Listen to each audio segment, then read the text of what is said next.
del Evangelio. Entonces, sí es una situación grave, pero yo creo que con el Papa, que es más bien una oportunidad, la Iglesia, Dios mismo se está encargando de podarla. Y esperamos que con la respuesta cristiana, Dios nos ofrece esto. Entonces, con la respuesta cristiana de cada uno de los laicos, religiosos y todos los miembros de la Iglesia, yo tengo la esperanza de que puede haber un nuevo florecimiento de la Iglesia. No igual que el anterior, ya la época ya cambió, pero que sea quizá más testimonial. Pensando otra vez en mi referencia a los dominicos participaron en una época muy importante, en dos, digamos, más significativas. Primero, el paso del feudalismo a la burguesía.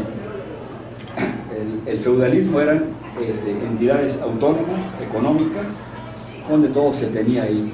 Conforme se va ampliando con burgos alrededor del feudalismo, la burguesía ya no necesita la transportación de mercancías, sino la moneda. Eso le toca ya a la orden. La vivimos nosotros en el siglo XIII. Y el propio Tomás de Aquino habla de cosas económicas en la Suma Teológica. Otra de los momentos que ya mencioné también es el descubrimiento del nuevo mundo. El descubrimiento, es decir, a los europeos se les apareció un nuevo continente, un nuevo mundo, que era nuevo en todo.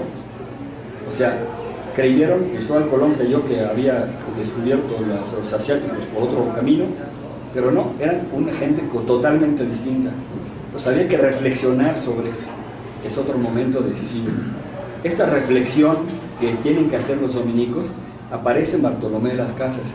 Muchas de sus obras, Bartolomé de las Casas vivió mucho, muchas de sus obras reflejan la situación en la que estaba pasando el Nuevo Mundo.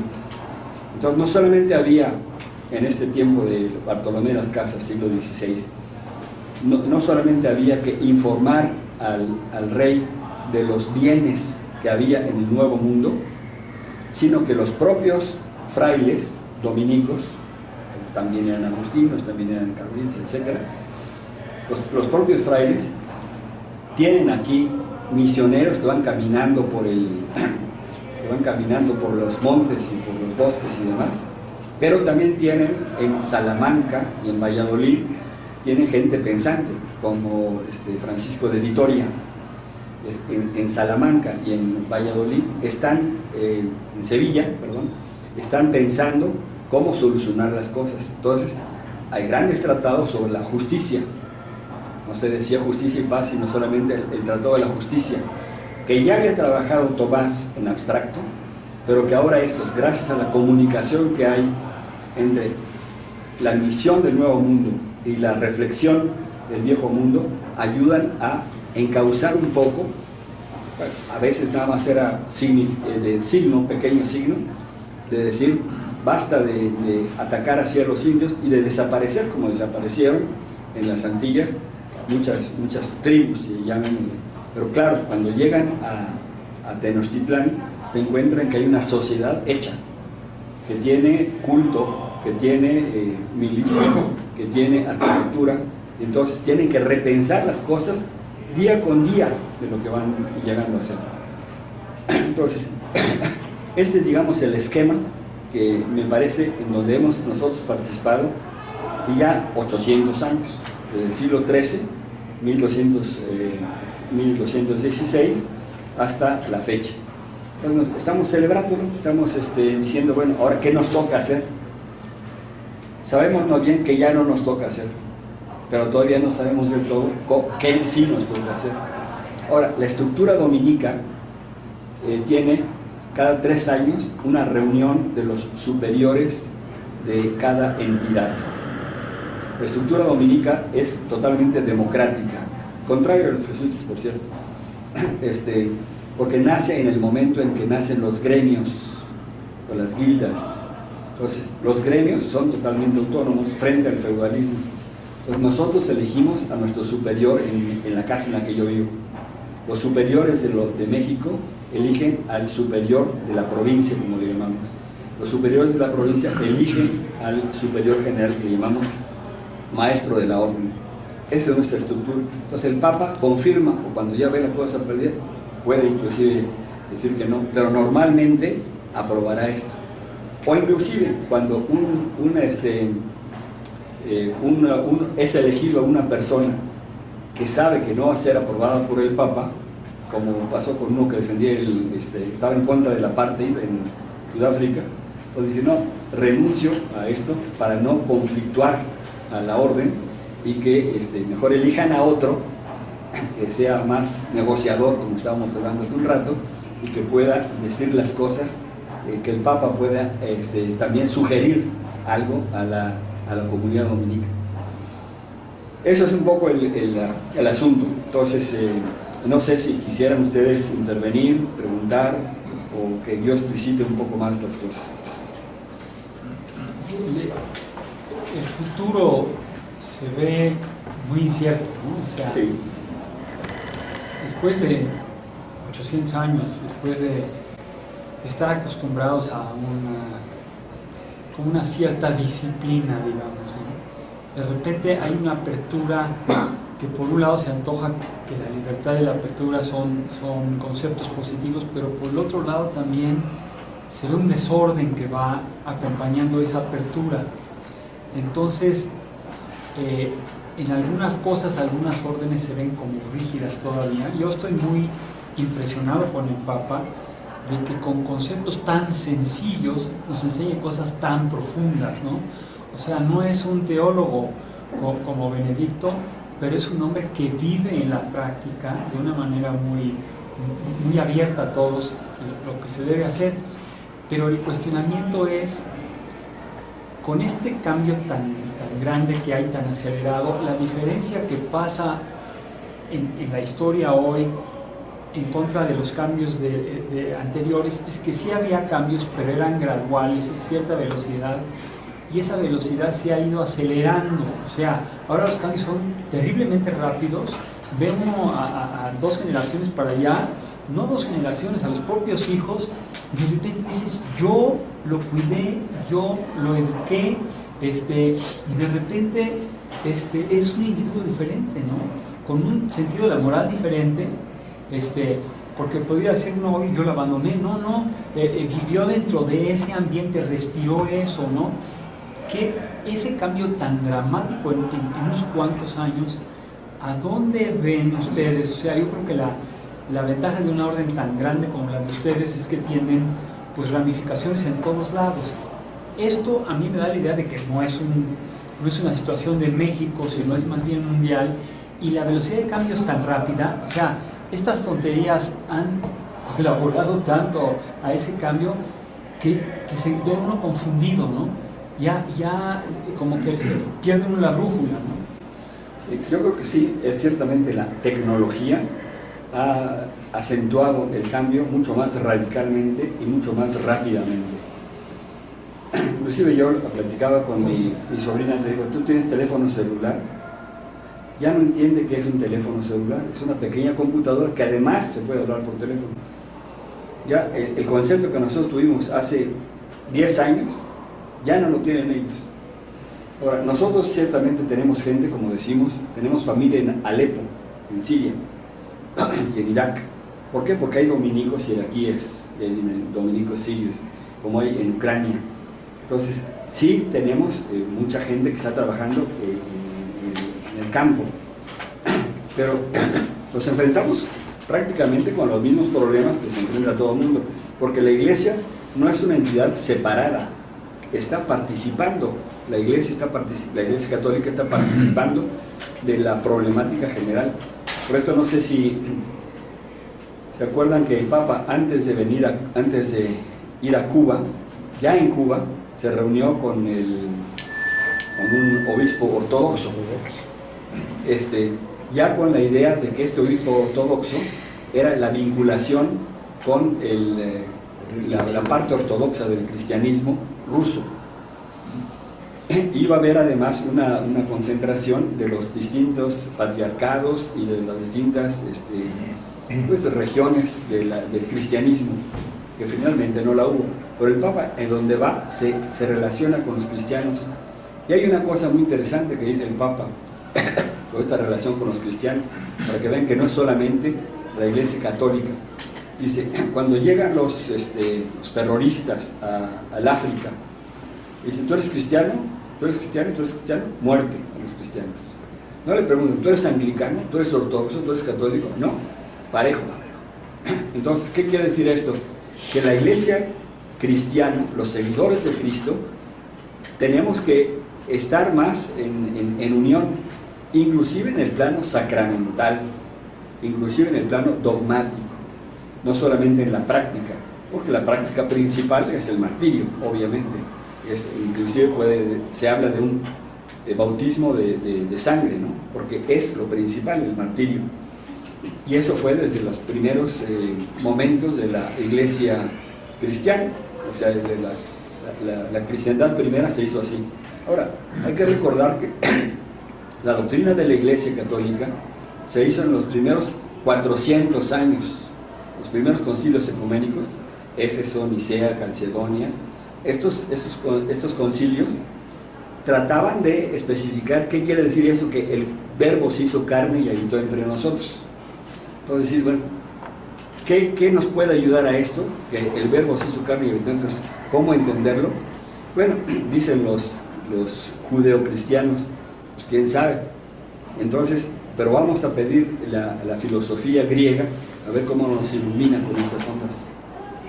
Y logra la cristiandad a reflexionar sobre esto. Pero entonces, hay dos caminos que mencionábamos hace un rato. Tanto la doctrina, para saber de qué estamos tratando, como la práctica.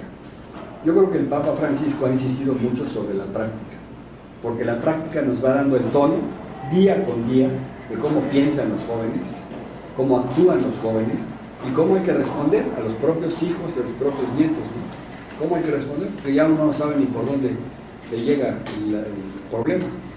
Perdón que te interrumpa, pero yo creo que estás tocando un punto medular, que es lo que hemos manifestado nosotros, que nos preocupa. No sabemos cómo acercarnos a nuestros hijos. Los hijos, ¿qué digamos los hijos? Los nietos, ¿sí? Tenemos hijos que al principio de nuestras vidas nacieron y ahora son cuarentones, pero también tenemos hijos veinteañeros. Sí. Hay una gran diferencia entre ambos. Y de repente lo que decía mi tocayo, es que, ¿qué hice mal? ¿En qué está? ¿Por qué no van a misa? Entonces, es cuando piensas en este gran mensaje que nos está trayendo Francisco, que lo importante no es tanto el culto, ni siquiera el dogma, sino es la práctica. Si ellos son buenos, porque de alguna manera el ejemplo sirvió en ellos, entonces tenemos que saber hablar un nuevo lenguaje con ellos, que es la bondad, que al fin y al cabo, digo yo, es lo que Cristo nos enseñó con su práctica. Él no vino a elaborar una serie de dogmas, sino, no sé, la manera de comportarse de Cristo es la que nosotros no sabemos cómo emular hoy en día. ¿Tú qué nos podrías decir en esta relación que debemos establecer con nuestros hijos, con nuestros nietos? ¿Cómo debemos interactuar? Alguna vez estuvo aquí alguno de los hijos de unos compañeros de Tito Arellano y nos decía, le preguntamos, bueno, ¿qué quieres o cómo podemos hacer? Y nos contestó, ¿qué contestó? Estuvo muy interesante porque vino Tito con un hijo de él y con un nieto. O sea, ya estaba sentado el nieto, acá estaba el hijo, ¿no? Entonces, para nosotros el hijo era un chavo, ¿no? Sí. Entonces se puso y empezó a preguntar a Tito y a la gente, oye, ¿qué es lo que, cómo ven las nuevas generaciones? Y empezó a decir, y entonces dice el nieto, oye, no, tío, eso sería en tu época, ¿no? Sí. La mía, o sea, en unos cuantos años, la mía es otra. Entonces, si nosotros tenemos algún problema con los hijos, imagínate con los nietos. Yo muchas veces veo que como que no les interesa mucho platicar del asunto porque se sienten cercanos afectuosamente, pero intelectualmente, religiosamente, lejanísimos, como que dicen, así piensa el viejito. Pero decía que nos necesitaba, ¿qué debemos hacer? Y nos decía, eso que están haciendo, acercarse, pero no nos vean a los ojos, acérquense de ladito. O sea, necesitan sentirnos cerca de ellos, apoyados, pero no exigidos para que vayan a misa. ¿Sí? Sí. ¿Cómo ves eso? Sí, yo creo que ahora se ha puesto que el individualismo, lo que hace el individuo son sus propios sentimientos, porque conceptos los tenemos todos. El individualismo ha hecho que se refieran más las cosas a los sentimientos. Ese individualismo está reflejado en los selfies, Sí, tantas sí, cosas, sí. ¿no? Pero entonces, ahora, ¿dónde está Dios? Dios no está en la comunidad, por lo que tú dices. Dios a lo mejor está dentro de uno mismo. Bueno, nosotros Dios, seguimos pensando que tenemos sentido común, que sabemos que Dios existe, pero no necesariamente como nos lo imaginemos nosotros imagenológicamente hablando, sino bueno, es un misterio, pero Dios existe y tenemos un sentido del bien y del mal y sabemos dividir entre lo bueno y lo malo y sabemos que el aborto no debe existir, eso independientemente de la religión o no, y sabemos que el sentido común y la naturaleza creó al hombre y a la mujer, etcétera, etcétera. Entonces, eso no se debe contraponer con el ir a misa o no ir a misa, ¿sí? Pero tampoco ser tan relativistas y cómo lo hacemos para seguir creyendo en Dios desde un punto de vista egoísta, sin perder a la comunidad y a los que nos debemos de acercar y tener empatía con ellos y no solamente dar caridades, ¿sí? Porque ahí están los obreros, sino a lo mejor, como dice Francisco, verlos a los ojos y hacernos y llegar a ellos, o sea, como decían los jesuitas, ¿sí? Tú no eres pastor porque no hueles a oveja, ¿no? Así. O sea, no sé qué nos puedes tú... Bueno, yo creo que el Papa, por ejemplo, en la reunión que hubo en Cracovia con los jóvenes, había jóvenes que la mayoría eran católicos y supercatólicos, porque los polacos son más católicos que el Papa. Entonces los invitó a comer a 12, un grupito. Y antes de comer, no se levantó el Papa y dijo, vamos a rezar un Padre Nuestro por los alimentos que hemos recibido. No dijo eso. Dijo, qué bueno que estamos aquí reunidos como amigos, en fraternidad, que les aproveche.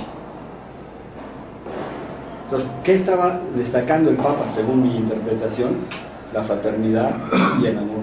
Y eso es fundamental. Es más fundamental destacar el amor y la fraternidad que rezar una oración, aunque sea del Padre Nuestro, del propio Jesucristo. Porque, como dice San Juan en una de las cartas, de las 2 cartas que se le atribuyen a San Juan, dice, ¿cuál es el nombre de Dios? Amor. Y también dice, el que dice que ama a Dios a quien no ve, y no ama al hermano al que sí ve, es un mentiroso. Entonces, no por decir Señor, Señor, voy a ser más católico que los otros. Si mi compromiso no es con la gente más amoblada, si mi fraternidad no rebasa mi grupo familiar o mi grupo de cuates, no estoy para nada. Así seamos muy devotos de San Judas o San Charbel o San Antonio. Eso no sirve de nada. Desgraciadamente, eso tiende más bien a derrapar en fetichismo, en prácticas que no conducen a una reunión de la comunidad humana. No es que esté despreciando ni los sacramentos, por supuesto, pero yo creo que hay que revisar también la misa, porque la misa va uno como a aspectos solamente devocionales, ¿no? Yo y mi Dios, ¿no? O yo y los 9 primeros viernes que todos nosotros hicimos. Pero, ¿qué transforma esto? Los 9 primeros viernes, ¿transforman nuestra realidad o nos sirve nada más para autosatisfacción? Es decir, qué bueno soy. Me acuerdo que en los 9 primeros viernes íbamos después a tomar las empanadas fuera de la Sagrada Familia y nos llevábamos bien, pero como tal el aspecto religioso, que además teológicamente estaba desorientado, hay que decirlo con todas sus palabras, ir a comulgar nada más el cuerpo de Cristo sin estar en la misa, porque los 9 primeros viernes había recibido una revelación especial Santa Margarita María de la Coque o no sé quién. Pues eso no tiene ningún sentido. Entonces yo creo que hay cosas en las que ha insistido la Iglesia que no son tan necesarias, casi diría tan buenas. Pues hay que buscar que los valores principales, como es el amor, traducido en solidaridad, fraternidad, ayuda, generosidad, esto sea lo que más vivamos.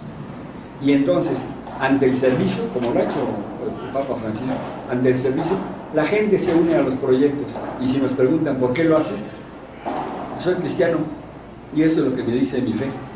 Pues ahora entre la gente religiosa está muy de moda la mística. Es una mística parda, es una mística que no es más que yo y mi Dios, y entonces yo cuando me muera voy a ser parte de Dios. No, Señor, según el cristiano, la persona sigue siendo persona, se encuentra con Dios y vive con Dios. Pero lo más importante es la fraternidad y el amor. Oye, eso de yo y mi Dios, si es verdadero, es imposible. ¿Por qué? Porque si tú realmente, tú y tu Dios te manda inmediatamente a abrirte, ¿no? Entonces eso de yo y mi Dios quiere decir, no estoy dándome cuenta de qué está pasando y no estoy acercándome a mi Dios, ¿no? De alguna manera no está fluyendo esa divinidad a través de mí, ¿no? Sí, porque la única oración que nos dejó Jesús es el Padre Nuestro. Y no es Padre mío que estoy quizás en el cielo, es Padre Nuestro. Pues yo creo que es muy clara la posición de Jesús en su práctica. Por eso San Lucas dice lo que Jesús hizo y enseñó. Pues ¿qué son las bienaventuranzas? Pues un resumen de todo lo que Jesús hizo durante su vida y puestas según los evangelios en las bienaventuranzas. Entonces a veces estamos como perdidos en el espacio. Yo siento que hiciste un comentario de que faltan gentes de que se acerquen a ser sacerdotes a cualquiera de las órdenes. Y creo que las órdenes más importantes en algún momento fueron los jesuitas y los dominicos. Todas las demás como que aceptaban y eran más tranquilos para la cuestión de educación. Yo siento que los jóvenes han perdido mucho la cuestión religiosa porque los llevas a misa y el sacerdote, en vez de ser un discurso o una homilía razonable en relación al evangelio, se pone a decir una cantidad de cosas que no vienen al caso y con un léxico que realmente no nos interesa a nadie, y los chamacos pierden el interés de ir a misa. Inclusive si uno va y oye al cardenal, bueno, ese ya es otro boleto que lo deberían de correr al señor de hace muchos años, porque hasta en política se mete y critica a políticos. Pero creo que las órdenes deberían ser un poco más estrictas con las gentes a las que aceptan, para efecto de que sean un poco más llamadoras a los jóvenes y que no traten de ser exclusivamente oradores porque tienen el micrófono en la mano. Sí. Yo explicaba también que esa dificultad la tienen las órdenes y la tiene la diócesis porque ya no hay candidatos, también por cuestiones hasta demográficas. Yo soy el noveno de mis hermanos de la primera serie, noveno. Entonces, en mi familia, bueno, pues especial, éramos 5 sacerdotes. Pero, ¿qué ha sucedido con las familias ahora? ¿Cuántos nietos, cuántos hijos, los hijos de ustedes, cuántos hijos tienen? Ya no tienen 9, tienen 1 o 2, y prefieren que se ocupe del negocio, de que cuidan de la mamá o el papá, que se metan de curas. Absolutamente. Entonces, también la cuestión demográfica y económica ha afectado a la iglesia. Yo me acuerdo cuando al principio hacía jornadas de vida cristiana, no sé si alguno de ustedes hizo en su juventud, jornadas de vida cristiana. Entonces, nos daban las solicitudes, decíamos, sí, este no, porque quiere llevar a su novia y vete tú a saber. Va con su hermano y entonces va a echar un relajo espantoso. Tal. Ahora, llegan 5 solicitudes, los 5. A quien sea. Sí. Y eso ha bajado el nivel de preparación y de motivación. Pero a lo mejor también el énfasis debe hacerse, obviamente, en tener vocaciones. Oye, yo tengo una inquietud muy grande. La confesión, siento que es retrógrada en la forma que te trata el cura, ya bastante sin hincarse frente a un humano igual que tú y encuerarte. En estos tiempos, hablas con los jóvenes y te dicen yo, confesarme. Además, los pecados, pues ¿cuáles tomo? ¿Los del siglo XIII, los del XV, los del XVII, los del siglo XXI? ¿Cuál tomo? Y me va a entender el cura, un hombre que nunca ha tenido la bronca de aguantar a una señora. Entonces digo, hay un choque en la confesión. Yo creo que la confesión no ha sido revisada y actualmente vas a una iglesia y te quieres confesar y puede haber una cola de 30 gentes y el cura le da miedo acercarse y no aparece y ahí te quedas esperando para poder comulgar y ya no comulgaste. Y ese es para mí un punto de la iglesia que tiene que actualizarse. Una cantidad de gente está comulgando sin confesarse. ¿Y cómo le hacen? Yo solito me confieso conmigo mismo y voy y comulgo. Le dije, oye, pues a mí me enseñaron que eso no se podía. Ah, pues estás jodido, man. Sí. Bueno, yo creo que el Papa en esto ha avanzado muchísimo otra vez. Primero, no se habla tanto de confesión, sino de reconciliación y de misericordia. Entonces, de lo que se trata es de arrepentimiento, por supuesto, pero de reconciliarse con los demás y reconciliarse en la práctica, no decir perdón y ya, ¿no? Es lo que decían también de Peña Nieto, ¿no? Dice perdón por la Casa Blanca, devuelve el dinero. Entonces, la reconciliación implica una equiparación en la justicia, si no es puro cuento. Entonces, la gente que va y se confiesa simplemente para poder comulgar, pues sí, lo logró, pero no sé si logró realmente transformar su vida para la vivencia con los demás. Entonces el Papa ha insistido, y en este año está insistiendo todavía más, sobre la misericordia. Es decir, cómo Dios es el que nos perdona, y el sacramento de la confesión, que tiene sus distintas dimensiones, porque hay la dirección espiritual, hay también la confesión, no hay que confesarse durante la misa, porque entonces uno está ni atendiendo a una ni atendiendo a otra, pero otra vez volvemos a la cuestión de la formación de los curas. Y el regaño mal interpretado. Y el regaño mal interpretado, exactamente, o sea, la falta de cura. La falta de cura. Es muy preocupante la falta de vocaciones, sí, pero a lo mejor en estas hay que hacerlo a que sea el laico el que ayude, el que se incorpore a el que sea iglesia somos todos. Sí. Entonces, a lo mejor no tenemos que alarmarnos tanto de la falta de vocaciones, sino de la falta de preparación de los laicos que realmente lleven el mensaje de Cristo y que den testimonio de lo que tú estás diciendo. Una prelatura personal, pues, como la de los... No, porque es de los judíos, un poco eso. No, yo no lo veo así. El Otros Day. El Otros Day. El otro day. Ese se llama Opus Night.